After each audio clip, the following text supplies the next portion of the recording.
भाई लावे खीरा भाया नारे साया अभिषे शकुंतला वाहिनी का कार मामरती आया अभिषेका भाई लाभे लाली चुंदरी आया अभिषेका भाइया लाभे लाली चुंदरी नहिरा में देना गौरा भैरे भाती जावा से उनको के देदा सुख संपत्ति उनको के देदा सुख संपत्ति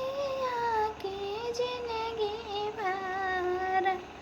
हे पूजे तने कर माँ बरतिया से जिंदगी भर हो पूजे तने कर माँ बरतिया से जिंदगी जुगा जुगा जी आई भाई भाती जावा से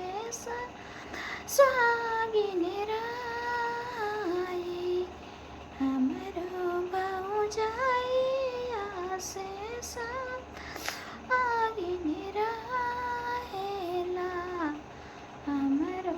भौजाई सभे भैया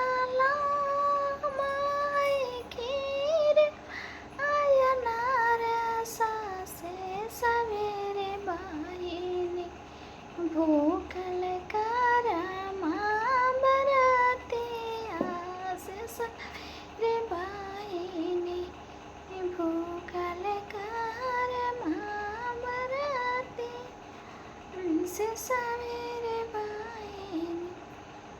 भूखल